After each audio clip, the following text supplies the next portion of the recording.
Hi, good afternoon, everybody. Good afternoon. And what a beautiful, beautiful day it is today. Well, it is for me anyway, in Manchester. I went out on a bike ride earlier and it's super, super hot. But thank you so much for joining me today. Let's have a conversation.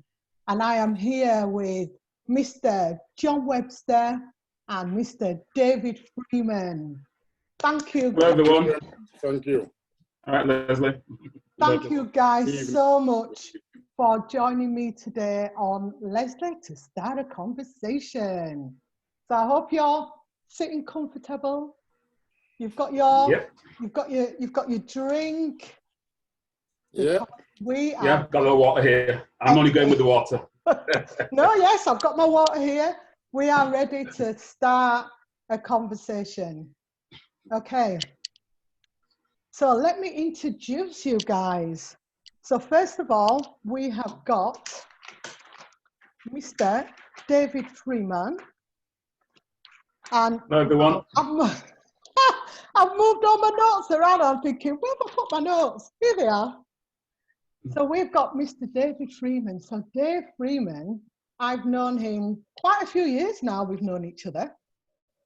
Yeah. A few years. I think, well, we certainly were working back together in about 2004, possibly. Yeah. So Sometime Dave Freeman, he enjoys talking about politics. He likes having Love politics. He likes having debates. Yeah. Yeah, he's got a real interest for speaking gigs. In fact, me and Dave, we was at Toastmasters together. That's correct. Yeah, That's right. Yeah. Didn't we also work together for Leeds City Council? We did. We did work together for Leeds City Council. Yeah. Oh my God, I forgot about that. We worked for Leeds City Council all them years ago. Yeah, indeed. And Dave, you also like to do acting, community production. You was in a play, Roots in... Yeah, I was in Ansel Broderick's production of Roots in Boots, which was basically it was a new narrative. So it was an African Caribbean play on the Puss in Boots. Excellent. And it went down. We did it over a whole week. We played to we played to kids in the daytime. I think we did 2 matinees in the daytime, and the rest were evening. And it went down really well. So yeah, fantastic. It was good fun. It sounds it. It sounds really good. So you're all ready for a debate then this evening, Dave? I am indeed. Excellent. And so let me introduce Mr. John Webster. Good evening. Hi, John. Good evening. So John is the founder of MCS Logistics. He's a co-founder of TT Promotions Ltd Limited. He has his own business and he is working to make a change through music. That's correct. We're also going to be talking to John about how his life has changed from losing his son at the age of 18 through cancer. So welcome, John, and welcome, David. Thank you. And thank you so much, guys, for joining us today. So let me start off with a question, because like I've just mentioned about, and I know you both lost somebody. So David, let me ask you, I know you've recently lost your sister. So yeah, 5 years ago, yeah. Wow, that's gone quick. 5 years already, yeah. That's gone so quick. Wow, so how do you cope with that? How do you feel about that? Do you know what?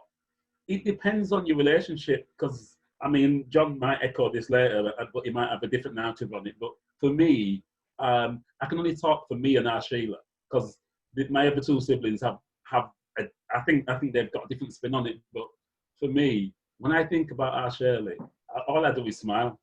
I don't, it's not often that you can honestly say that you don't have any kind of negative thoughts or think about, well, I remember that time when we had the argument or whatever. It was just like, Shirley was just like my world. And it's like, she taught me and Sheila the rules of lawn tennis. Because we just used to watch Wimbledon every year and we didn't know what we were watching. And she was like, come on then, I'll teach you. And she taught us the rules of tennis. You know, she took us places. She was like, she was a big sister, mentor, teacher, and probably one of the best comedians in the entirety of Leeds. She was fantastic, and so there's no way I can have any like remorse. You know, I mean, her eldest daughter's about 36. I had 48 years without Shirley. That's 48 years with Shirley is like, you know, it's kind of like a lifetime with someone else. You know what I mean? It was just, yeah. So I had no regrets at all. You know, no, that's a time would come and she moved on. That's fantastic, because I know it is really hard when you lose a sibling. You know, I've lost my brother, and it was 9 years ago, last month. Yeah. So I know. Yeah. Yeah, and that was very sudden. So that was very scary and upsetting. So John, I know, you know, you've lost your son. You know, your son. How have you coped with that? How do you manage? How do you get through? Well, the way that I get through, honestly, is I cherish the memories I had with Donovan. He was 18 when he passed, so I can see a picture of him there in the background. Sorry. Yeah, and you know, when he was growing up, everybody said he was my shadow. Where I went, he was, and as you can see now, he's on my shoulder. He always follows me, guides me, and you know, I don't look at it like I've lost my son. I look at it as every day goes by, it's a day me rejoining with my son and you know, getting us bond back together again. And like we spoke in the days leading up to him passing, I never say death because he's not died. He's just gone to sleep, and one day we'll be back together again. But I think the way that you cope is by some of it, the strength of other people around you as well. Because, you know, I have got support, and I wouldn't say all family members, but some of my family members and his siblings, we are still very close. But, you know, I don't do grief because I can't do grief because my child only gave me happiness. So I smile every day. I smile all the time. I smile on the morning, smile on the night. And I cherish my memories with my child. And we had some wonderful memories. So you cope because you have to. We have to. That's what we have to do, you know. And one of my mottos through the charity I've set up in Donovan's memories, no disappointment. So we can't fail. We can't fail. We keep smiling. And, you know, everybody looks at things different, but I won't moan, I won't cry, I won't grieve, I smile. That's how I'm coping and getting through it. Wow. Well, that's really good. That's really strong. I mean, for me, my time, it was totally different for me. I think it was when I lost my brother and I lost my dad. So I think for me, they were both sudden, they were both a shock. There was no preparation. So I think, I don't know, I think, does it depend on how you've lost somebody? Because if you're losing somebody and you've got that preparation, then can you prepare yourself? I'm not sure. I don't know. I mean, and like with me and David, I lost a son, David lost a sister. I don't know. People have asked me that question over and over again, and I say, I think when you have to bury your own child at a young age and you have to sit knowing, you know, the doctors initially give you 6 weeks and you've got to plan, but you've also got to stay strong, because if you are weak, everybody around you becomes weaker. Yeah. So even though I knew what was going to happen, I had to be the one to stay strong, as I still do now, you know. But I don't know. I don't know how you cope and how you get through it. I got through it, to tell you both the truth, because my son was so strong. He knew what was going to happen. He knew in the hospital, and he just said 2 things. There was nobody crying, I don't want nobody asking me questions. Let's just get on with it. Well, from that day, I just went, we're going to do it together. And we did it together. Because if he's got the strength and courage knowing that he knows what's going to happen, how can you not do it with him? And when he found out, he was only 17, you know, and bearing in mind, there was a few things going on. He was expecting a younger brother as he were going through that turmoil, and he still continued, still went to college, still passed his exams, still did his driving, and you know what's going to happen at the end of it. So my strength now and for the last 13 years has come from him, and that's what's got me going up to now, you know. And don't get me wrong, I miss him, but as you can see again, he's over my shoulder. It don't make no difference. Yeah. He's always with me. Yeah. You know, they've only, to me personally, you know, and it's the same with David, because me and David go back to when we was infants. Absolutely. You know, and his sister was a very, very dear friend of mine. We spoke a lot because she knew what I'd gone through. So obviously then, you know, it was very hard for her talking to me and me talking to her. But I don't know, again, with her spirit and strength, you can't, you know, and then obviously, you know, Lesleye, with yourself, where your brother was like my brother. And I just will not cry over him because I go to my memories. And when I sit there on my own and reflect on them, I smile. I smile every day. Yeah. Because you've got them memories, do you know what I mean? But well, everybody's got different ways of dealing with grief. Everybody deals with it in different ways. So but David, for yourself, how's it been for you? What have you taken away from, you know, losing so young? I mean, to be honest,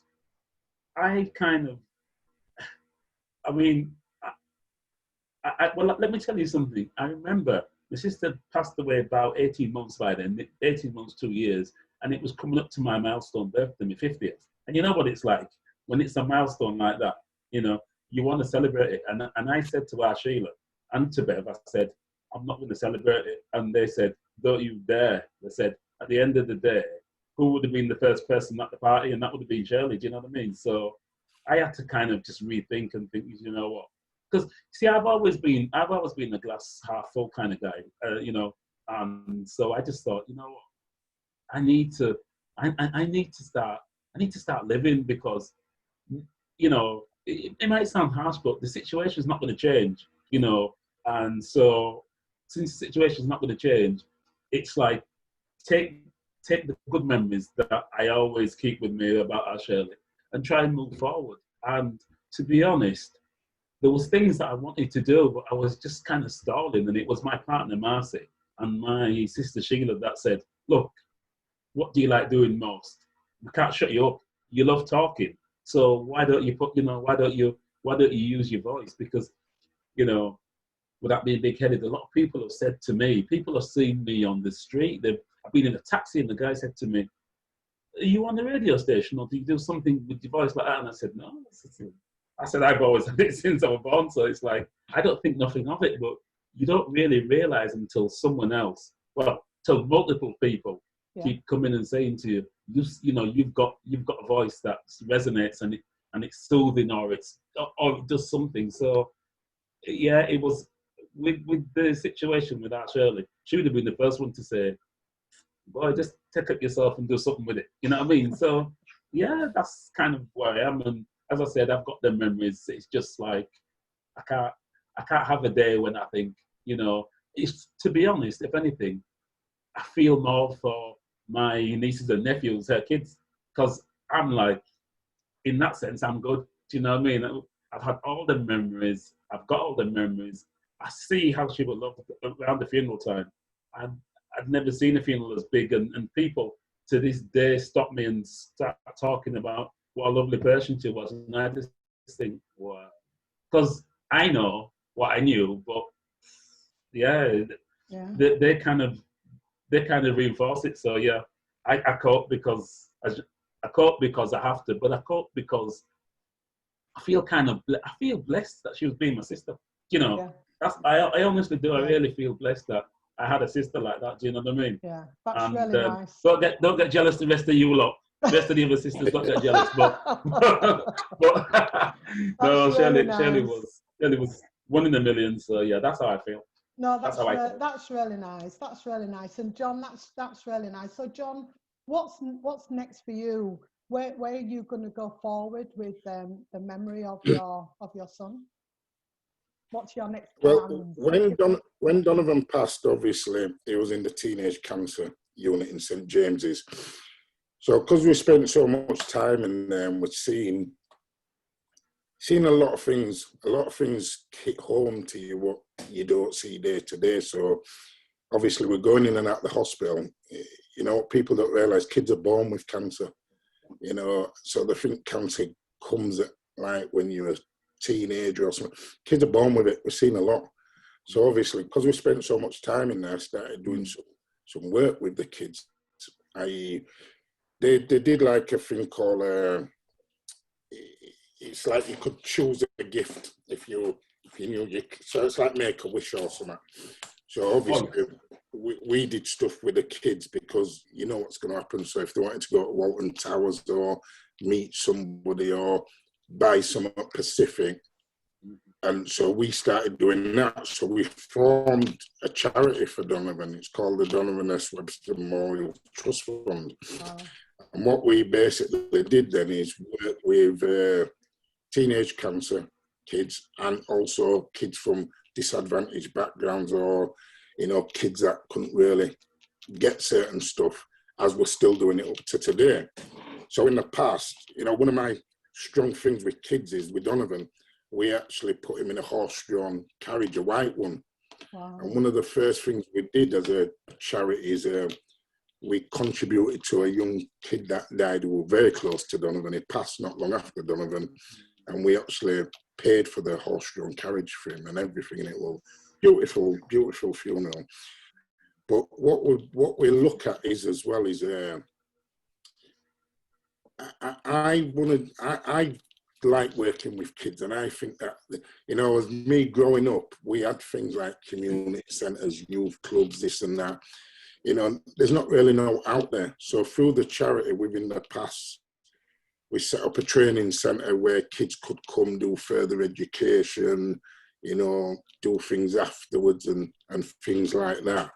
And one of the current things that we're actually doing through Donovan's charity recently is we're actually working with kids in the school in St Kitts. Yeah. Wow. And we've just in the process of setting that up now. And we've just, through the charity, shipped out 2 barrels full of stationery and arts and craft work ready for September. My sister currently works in that school, so we are going to be sponsoring her actual class, where every year we will be sending stuff over for them. And I'm actually going, I've been invited to go next year, where I'm going to be presented to the class and we're going to be supplying them with T-shirts of Donovan, and that will actually be coming into the education to learn about him and his background and obviously what happened to him and everything, you know. But one thing we're looking at, which I won't go into it in detail, 2021 will be a big year for the Donovan S. Webster Memorial Trust Fund in association with TT Promotions. We've got things in place. We've already got other people, a lot of business people are wanting to come on board with us. So it's one of them we have to watch. What I want to do is like what my son's done. He's left a legacy. Yeah. You know, and that's what I want to continue his memory. But I also want people to learn about him and it become on the educational side, because people pass, you know, we've had other people pass, you know, high profile people, and people know the name, but they don't know the history behind the name. So that's one thing what I do want to do, not just kids, but adults as well. Yeah. And also open your eyes up to what is actually happening out there, you know, with illnesses. Because, you know, 20, 30 years ago, we knew about cancer, but it didn't really affect us. now it's there, It's and it's there. affecting It's all over. It's all over the place. all of us Yeah. every day. And unfortunately, because I've seen it, there's not an age on it. No, there There's isn't. no age. No, there It's isn't. there. There's no age. But for us as a charity, we are specifically detailed to kids. These kids, however long or short their lives are going to be, we have to make sure they enjoy it. Of course. Of You course. know, As much as we can. The one thing I would say to anybody listening right now is we all have mobile phones now. Pictures become memories after we lose people. Take as many pictures as you can. You know, don't matter if they're silly pictures. Sometimes better to take silly pictures. That's funny. Because then when you sit on your own, you can laugh at them silly pictures. They don't always have to be serious pictures. Yeah. But, you know, keep snapping that phone no matter where you are. Because me personally, I have thousands of pictures of Donovan and my kids. Sometimes I laugh and people can sit in my house and think, what you're laughing at? And yeah, I'm laughing at them pictures. Well, make sure you save them. Make sure you save them on a memory stick, just in case the phone breaks down or whatever. Yeah, they're all over. But yeah, they're in there. Yeah, they're in there as well. See. But let me take you. I want to take you back. Let's travel back in time, right? What's it been like? Because I want people to know about John and about David. So tell me about what was it like for you, David, growing up in Leeds, because you've lived your whole life in Leeds, you've gone to school in Leeds.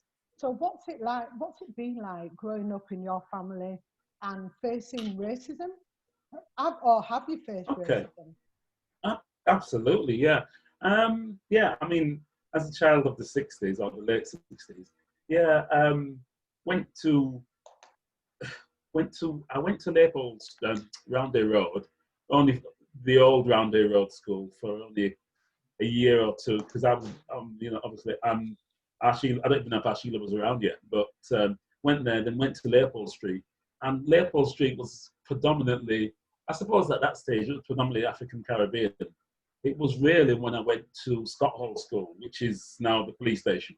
That was kind of when I started to mix more with my Caucasian peers. So that's, I'm trying to think back. I think at that time, I don't really remember racism as such, although I do remember that it would have been racism because there was definitely inequality in that school.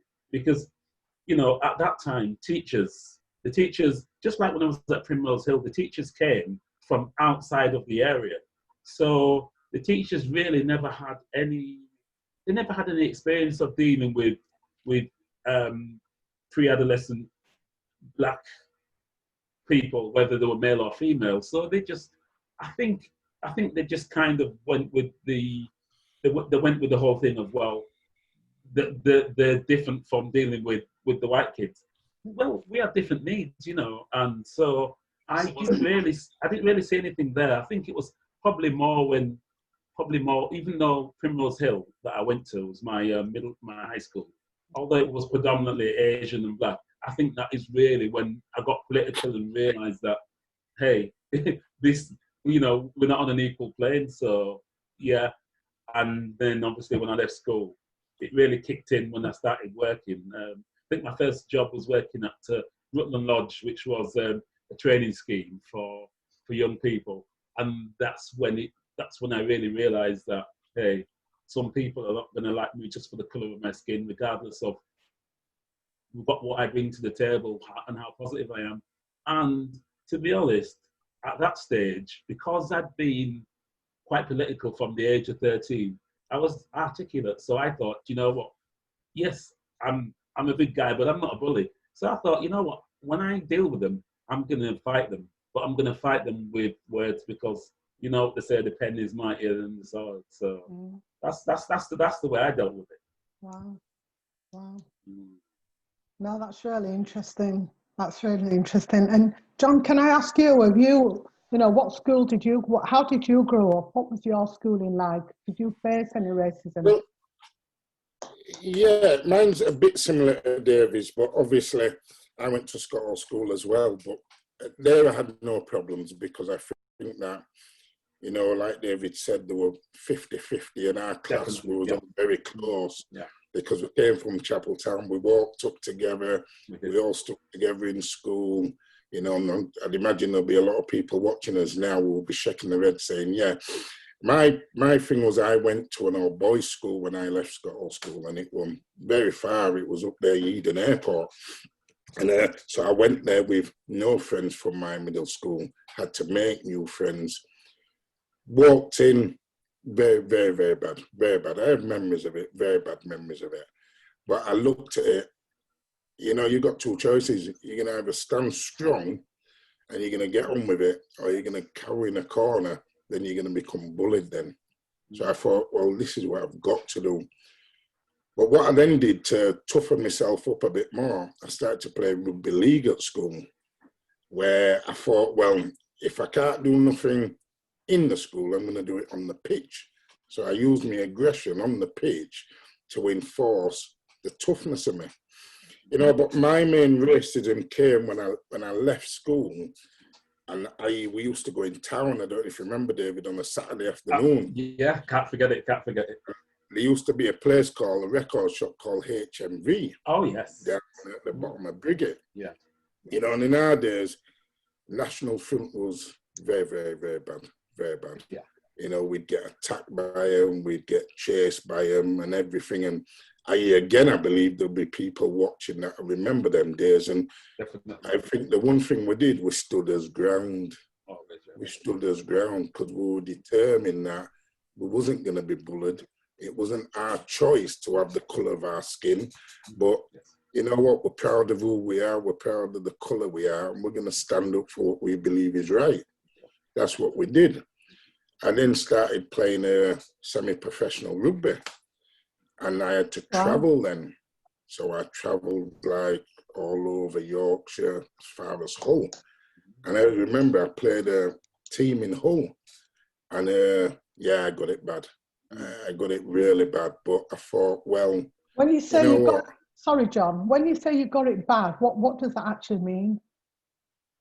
A lot of racism from the crowd, a lot of chanting, a lot of banana skins, the monkey noises, that kind of thing, roads and all that. But again, what I did is, which were hard, I turned, I smiled, I asked for the ball, and I just ran it into their players. So at the end of the day, I thought, well, you know what, I'm going to take it out on the opposition player now, because, you know, instead of me taking it out on you lot, which I can't do, because you have to stay professional, I'm going to take it out on the opposition.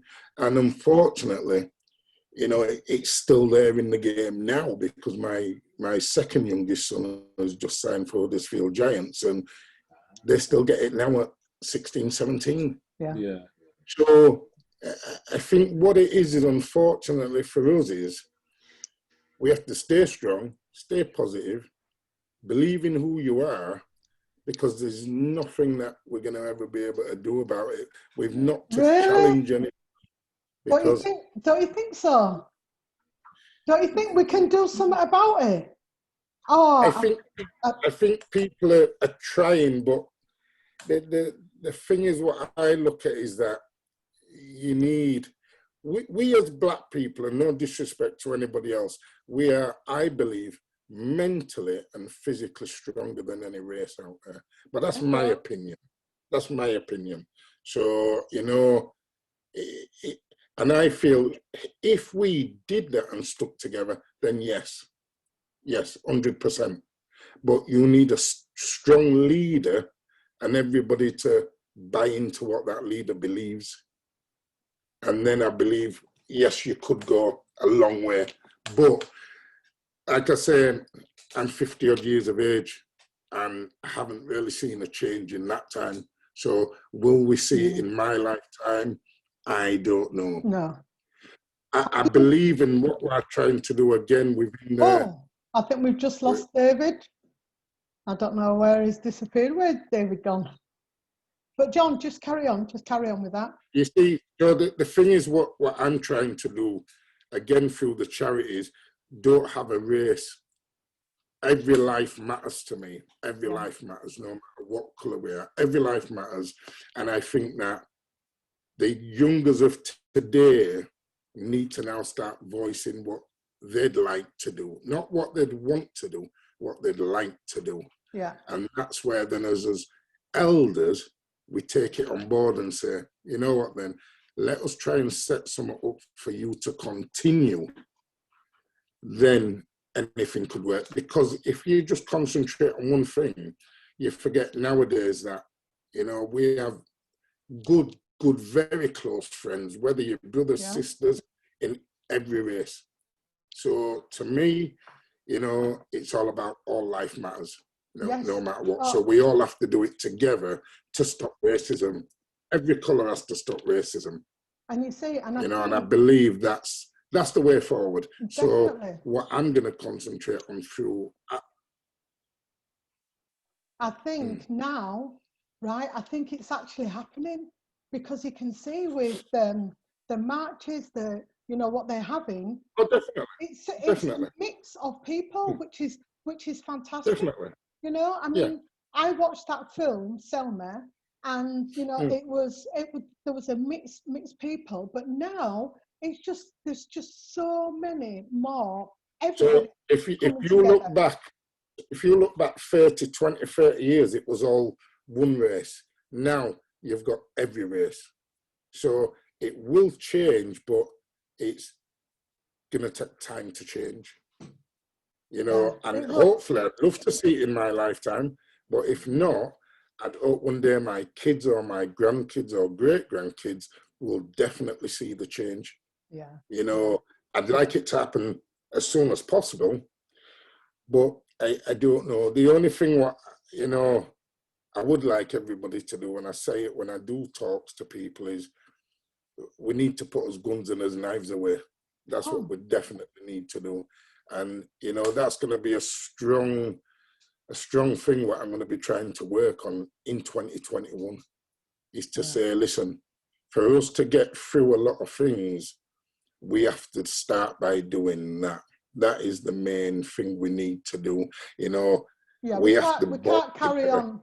We can't carry on hurting each other. We can't carry on killing each other. You know, we've got to stand together. We've got to be, you know, a good, strong force together, you know, to defeat this, to get rid of it. The thing that I look at is that when you take somebody else's life, you're taking away somebody's child, son, somebody's father, somebody's grandchild, cousin, best friend.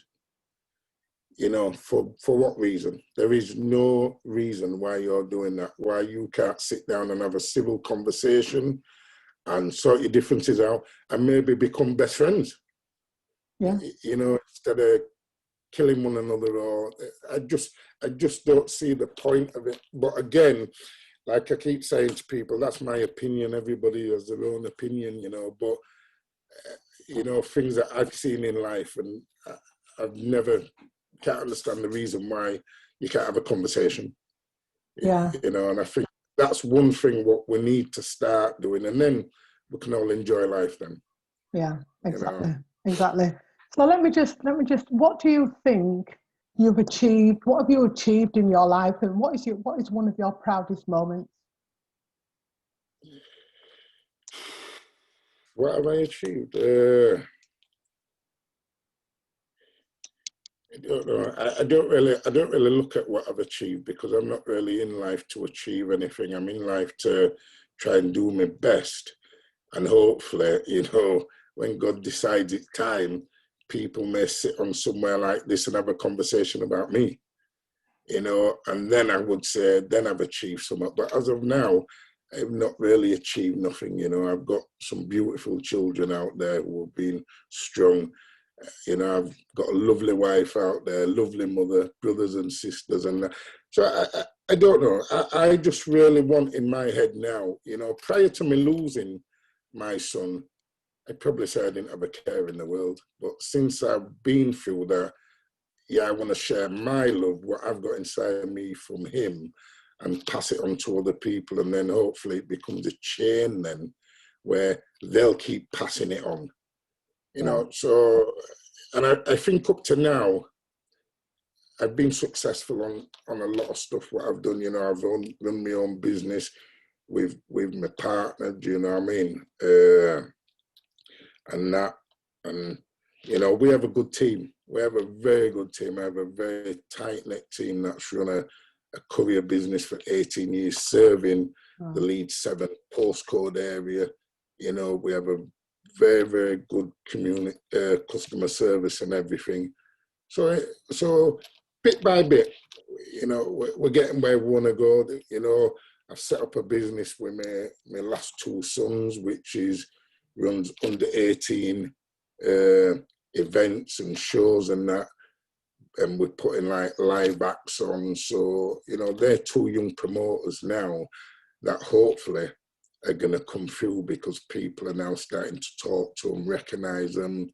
You know, so we've got a lot going on, but what I want to do is just help where I can help, basically. And, you know, just put something there for everybody to continue. One thing that I'm a believer in, I don't like I's. I don't like the word boss. I don't like the word I like team. I like organizations. You know, if we all work together, we all get through it together. If there's a hiccup, we all have the hiccup. So I've not really achieved nothing, to tell you the truth. Oh wow! I keep on going. You've achieved a lot in life. You know, you've achieved a lot. And the thing, what's good, what's so lovely about you is that, you know, you're so humble. Do you know what I mean? You've done so much work within the community. I mean, one of the things what you've done, you've set up different events for the young people to all come together so they can all have a party and enjoy themselves. Tell me about that. Was that the that's been amazing. Center? That's been amazing. You know, we started it last year, January. Not expecting. The reason why we started it, well, you know, young kids need somewhere to go. I remember when I was young, I used to go like to Tiffany's and Ritz's and, you know, Starlight and places like that. And you used to like have a little dance and you let your steam down, and kids can't do it now. So we set that up thinking, will it work? Will it work? Well, the first one we had probably about 300 kids.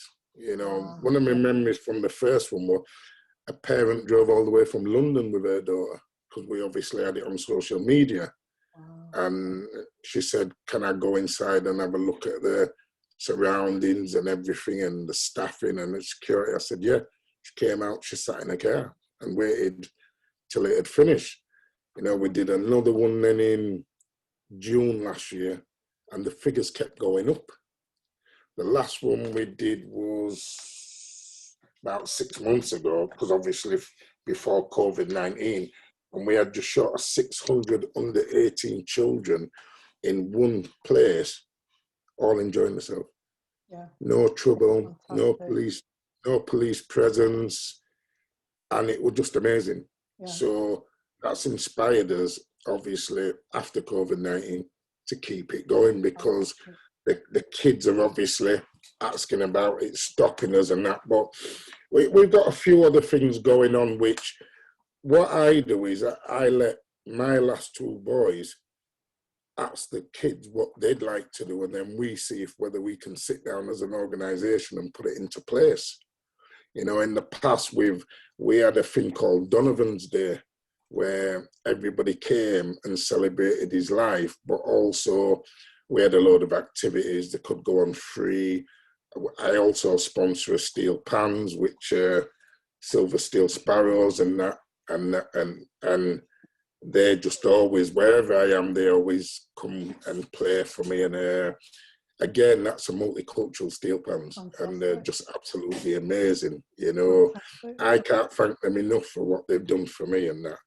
But we have a lot of things going. We've had a lot of things going on in Donovan's memory. We've got a lot more to come.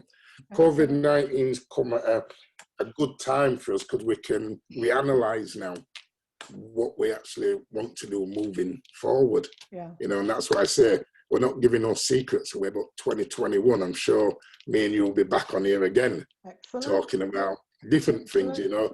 And me and David have already spoken that, because one of the hardest things for us is which was an unfortunate thing, is getting volunteers, getting people to come aboard with us, because you know, we've been doing certain things, and unfortunately, you know, some people are not in it for the love, some people are in it for what they'd like to get out of it.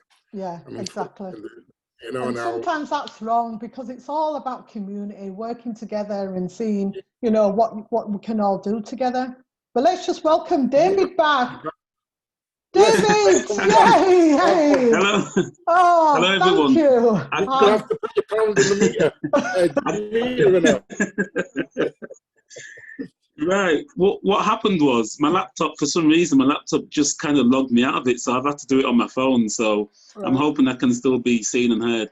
It was just getting really interesting though, because I wanted to really pick up on what Jay said about the whole dealing with racism. You know, I mean, you know, it's about injustice, and I think if there's anybody listening right now that actually feels that injustice is right, then you really need to look at yourselves, because we're not asking to be put on a pedestal and put above anybody else. We're just asking for equality, because, you know, we have certain skill sets. We have, you know, as Jay said, I actually agree. We're obviously a strong people because we're resilient, because, you know, I'm not gonna go back over the well-worn history. We know about slavery and everything else. And I'm not dismissing that, but what I'm saying is we've come through a lot. Even from sort of when I was a kid, when there was riots in Chapeltown. So, you know, it's just about, if you feel that, I mean, okay, let me give you a little instance. I listened to a particular radio station, and there happened to be the presenter was a white guy, and he said something that really kind of resonated with me, because he said racism on the terraces, just what John was talking about. John was talking about rugby. This happened to be football, but it's the same thing. It's racism on the terraces. He challenged all the other white listeners. He said, if you really want to do something about racism, he said, when you're in the ground, everybody's got a phone. He said you could take pictures or you could take videos of the perpetrators and hand that over to the club and the police. Because if you really want to do something, that's something that you can do. But that means sticking your neck out. And I know a lot of people don't want to do that. But, you know, when I see injustice, I call it out. And that's kind of where we need to start, calling out injustice. And then we can move on from there. Yeah. Because a lot of it is down to ignorance as well, I believe. There's a lot Absolutely. There's a lot of ignorance out there, but, you know, some things what I've experienced in the past and what I've done again lately is we have to re-educate people sometimes on it. Yeah. You know, and so one of my questions was about Black history. So, you know, what do you feel about, like, because when I was at school, you never got taught Black history. So I know, David, you haven't got any kids, but you've got your nieces. Do you talk to them about Black history? Do you let them know what your life was? Do you let them watch movies, or, you know, how? Oh yeah, absolutely. I mean, you see, the way I say it is, you know, I've got, as you said, I've got nieces and nephews, and two of them are dual heritage, you know, so, and they were brought up in a predominantly Caucasian area. So, you know, they've got a slightly different outlook on things. And I say to them, just because you are living in a time now where you're not going to get chased by the National Front, stroke BNP, whatever you want to call them now. You know, it's the same despicable people with a new name. So, you know, I say to them, that doesn't mean to say that everything's hunky-dory. You know, we have a situation where instead of being overt, it's just under the surface, and we know there's a lot of systemic racism with the way the institutions are set up. I mean, as far as I'm concerned, I never went to university, but when I look at school in general, and I'm going to take that through to university, and some people may pull me up, or maybe they'll validate what I'm saying, but I find that we've got a situation where we're talking about history, and you were just talking about Black history. It's not something that's taught. So we get taught about the Tudors, the Georgian period, and all these other sort of periods within British history. But there's never, they never talk about the bad side of it in terms of, like, I watched a program recently where it was, I think it was the one of Stephen Lawrence, the one before the actual drama. And one of the journalists, John Humphreys, was saying that the empire wasn't all bad, you know. And I kind of thought to myself, do you know what? I wish I were there, because I would have said to him, well, do you think COVID is all bad? Because it's brought people together, it's brought communities back together, but yet 45,000 people have died. So to me, you can't just say, oh, well, there were some good things, but there was a hell of a lot of bad things. It comes in ratios. If the bad outweighs the good, then it's bad. Yeah. Do you I'm just gonna say something. I'm just gonna say something that, right? Well, you'll laugh at this. I remember when Donovan was in primary school, and I took him back to St. Kitts when he was 9. He was 9, because I always believed I want my kids to know where they come from. So anyway, he came back from St. Kitts, and when he was at school, they had a topic on Christopher Columbus. So, like you're saying, David, they teach them all this. So they said, oh, Christopher Columbus was the first man to land on St. Kitts. Well, Donovan got up and he just stunned the class. And he said, he actually didn't step foot on St. Kitts. He pointed at it from a distance because he thought it was India. And the teacher had to go in a notes in a book to actually find out if you were right or wrong. Wow. And he come home and told me, and I went, "Isn't it a good job I took you home so you know your history?" And you know, there was one thing with him, because he was keen on history, as a lot of my kids are keen, but he would never, ever talk about your Victorians, your joy. He was no interest. He always, and I always remember it. And when I used to go to parents' evening, he used to pull me on it all the time. And I said, you cannot drill something into him what it doesn't seem, what it doesn't deem be right. He wants to know about where he come from, you know. And when he actually said that, the teacher couldn't believe he came out with it. And that's what, and luckily for me, and I may be one of the lucky parents that have been able to do it, you know, I've taken my kids back to St. Kitts. And, you know, they go back quite often because I want them to know where they come from, but also the history of even how they even got to St. Kitts, because before they got there, there was other places, you know. And I actually let them go back with the name, you know, on both sides, mine and the mum's side, because I think it's important. You need to know your history. You know, without being, because obviously when they're at schools and that, without being too rude about it, because with us Black people, they always think we're arrogant. They always think that, you know, we're always gonna answer back and we're always on the defense all the time. It's not that. It's because we're just trying to educate you, because we're not stupid. No, you know? exactly. We know what we're saying. Yeah. What do you think? You know, I watched Sorry, go on. Sorry, David. Can I just jump in and say, the analogy that I would use for people when they say, oh, well, is the history important, or is the Black history important? I would say to them, if you were walking down the high street and you saw some people you knew and they were having an altercation, and you jumped in and you started taking sides, how do you know what came before? Now, you know what I mean? You have to know what came before to actually be able to make a judgment and to move forward. And if we don't know our history, we're just jumping in and we're trying to do something, and we don't know what came before. So if someone says, oh, you did this, or your race was like this, we could just go, because we don't know. It's important. And you see, I think that's another thing, working in the community, I think there are probably a lot of kids out there that really don't even know who they are and where they come from. You know, and I do really think that, you know, seminars do need to be held for kids. Don't get me wrong, you might say you've got 100 seats and you might only have 10 kids turn up. But them 10 kids may move on and educate another 5 kids. And eventually, You may get 100 kids, but Yeah, it may take a bit of time. Yeah. The thing we've got to do is, you know, and again, if anybody's listening, this is where I'm appealing for either a room or a hall or something that when COVID-19 is over, you know, because there's going to be a lot of mental stress and everything through this. Definitely. Give the charity somewhere where we can hold seminars and talks. Yeah.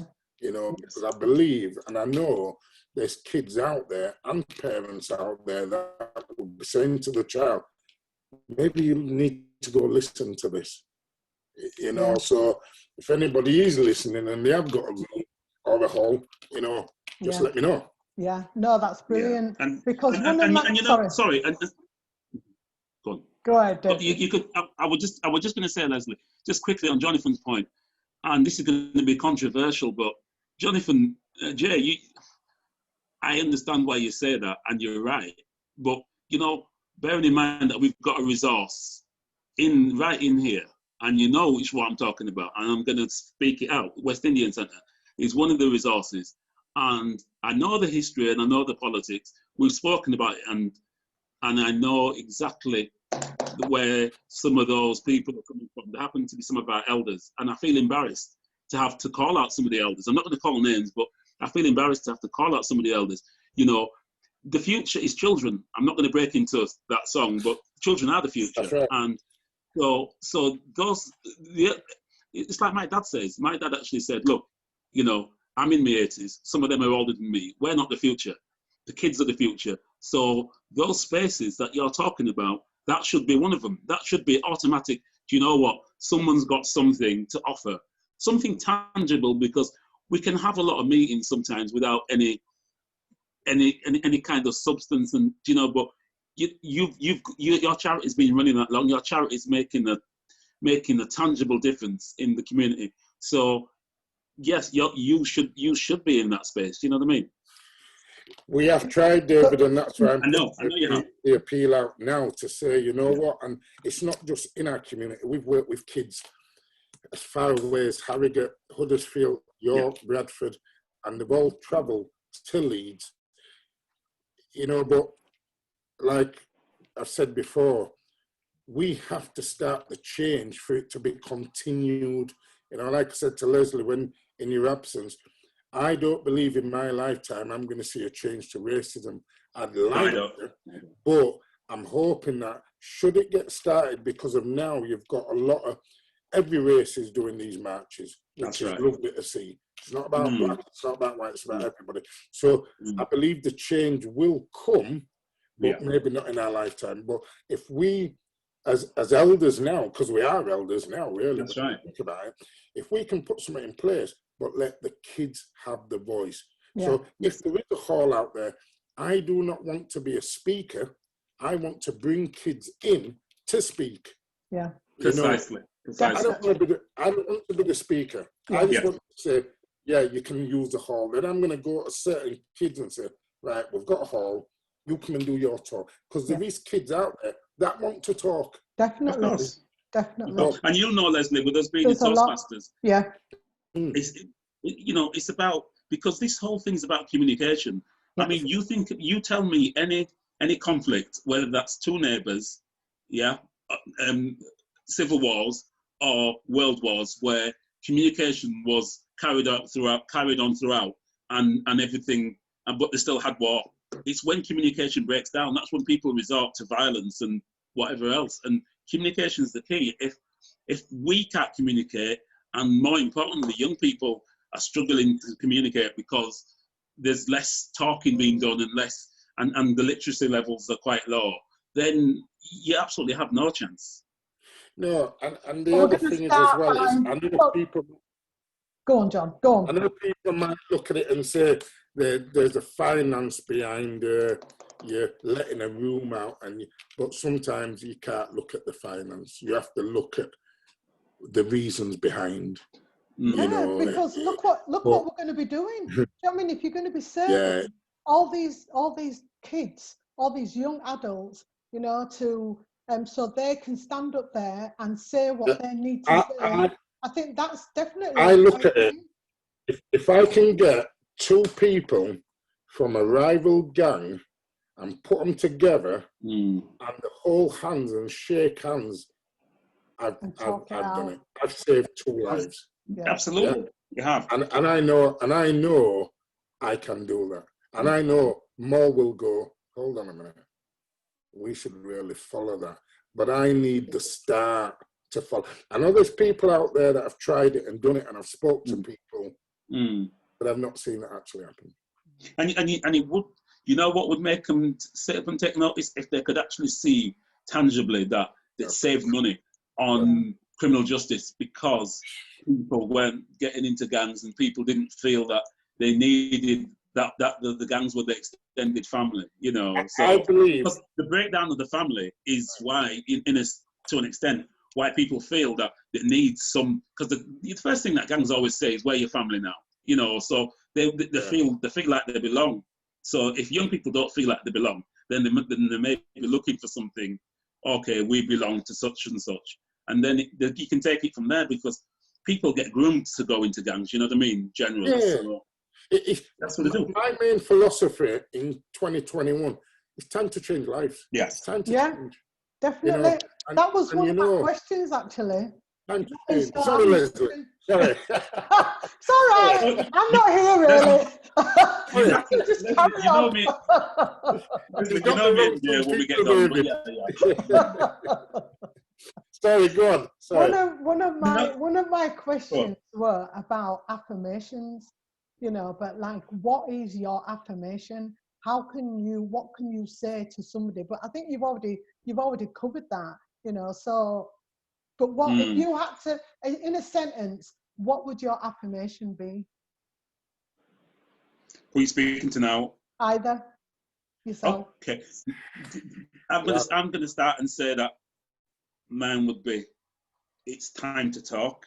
It's about communication. You know, there's other things that we need, but you can't start nothing without that dialogue. There needs to be that discourse. Like so that. Dialogue is something that we need to start with. I don't know what theirs would be. I tell you, a few months ago, I had a situation, and could have turned really bad, actually. And what I did is, I've never been one to beat around the bush. So I went straight to the source. And I learned that by watching certain programs on telly. And I don't know his real name, but Grant Mitchell of EastEnders. Oh, yes. And you've got that Stacey Dooley as well. Mm-hmm. What they do, they go into that source. No matter how dangerous it's going to be, they go into the source knowing that they're going to come back out alive. So I had a situation a few months ago, and I had to go into the source where there was guns and there was knives involved. And when I finished, they all shook my hand, and I walked back out of the source. Nice one. And when I see them now, and this is on my son's live, you know, they all wave to me and hail me. Wow. Well, because I can go into that source. So the thing is, going back to your question, Lesleye, you have to go to the source. Yes. You have to go to the source of the problem. When you beat around the problem, the problem's not interested. Yeah. So for me, 2021 is I'm going into the source. Excellent. And then people that I'm going into, and some of them may be watching now because I have mentioned what I'm going to be doing. Yeah. You know, they will be the organisation and the hold for moving forward. That's hence why, again, I'm asking for a hold, because these are the same people that will be coming into the hall and saying, that man spoke to me. Maybe if he hadn't spoke to me, I could have been dead now or in prison. Yeah, because that's so it's very strong, but you have to go to the source. Yeah. And the source will only listen if they have respect for you. Yes, yeah, that's true. That's true. Because none of them knew me. They didn't know me. So they could have given me some bad words. They didn't know me. Of course. And they all shook my hand when I left. Fantastic. That's nice. Fantastic. That's wicked. So it proves it can work. So, do you know how I like... Sorry, Lesleye, I was going to say, do you know how I liken our journey as black people? I liken it, because I'm heavily into sport, not playing it so much, but watching it. I liken it to a relay race. At the moment, we have the baton. our generation, Yes. you know, because we're the first generation. I know some of us are older, some of us are about 60, because the oldest of that generation that came just after that, when their parents came just after the Windrush, the oldest that they can be is about 60. You know what I mean? Yeah. Because their parents are in their 80s if they're still around. So they can be about 60. So we have the baton and we need to pass it on. But you see, the thing is, when you watch a relay race and you see somebody with the baton, it depends how they hold the baton and how they hand it on as to whether that baton reaches round and does, do you know what I mean? The whole thing. And that's what it is. So, you know, we can, either they can drop the baton or we can drop the baton, but that's, you know, it is. And we're just trying to pass it on. It's like that Olympic flame. We're trying to keep it going. Yeah, and you see, the thing is, what you have to do is, which everybody needs to do is, you know, I spoke to somebody not long ago, and they have little slogans. Somebody will smile in a minute on the wall. Yeah, and every one of them slogans is in my head, and that again inspired me more to, i.e., watch more motivational speakers, not just adults, kids as well. Yes, definitely. Powerful motivational kids out there. Yeah, you were saying, I remember. One thing you've got to do is you have to believe in yourself. If you believe in yourself, other people will believe in you. Yeah. You know? And that's the only way you can move forward. Yeah, because believe it or not, I never used to like talking. There'd be a lot of people laughing now as well. You would never think that. Never think that for 1 minute. Don't like talking. Even I'm struggling with that one, Jay. Can I just say, guys, it's 3 minutes past 6. Okay, so we've been on here for an hour. It's an hour show. Okay. All right, and it's been brilliant. Thank you so much. But this is what we have to do, Lesleye. If you don't mind, we have to leave this on a cliffhanger. Definitely. So let's do it. I think we've got a lot of talking still to do, David. So, without a shadow of a doubt. You know, hopefully my laptop will let me do that at some stage. In fact, there actually was meant to be a third person with you two. So we'll have to arrange, and I will bring the third person on as well. So yeah, I think it's been brilliant. And I'd just like to say thank you to everybody who's took time to tune in and watch us as well. And, you know, like we say, 2021, keep your eye open. I know me and David have spoken. We are going to be speaking quite a lot now. Without yeah. There's conversation to be had and there's things to be done, Jay. Definitely. You know, but I thank everybody who has tuned in and took the time, because I know people have got things to do. Lesleye, thank you once again, as always. You're welcome. You know, we haven't even spoke about us, but you know what? Oh, we've got loads to talk about. Most of my life. We have, and we could only scratch the surface. So yeah. I want to echo what Jay said. I want to thank everybody that listened, not just because you know us, but because hopefully there's been something there that's resonated with you. And to be honest, we will end up doing this again, and we will have different angles, but it's not something where we can have it. It can't be that structured, because some of it is, although we're not meaning to get emotional, so it's personal to us. Yeah. So we are going to go off on a tangent, but do you know what?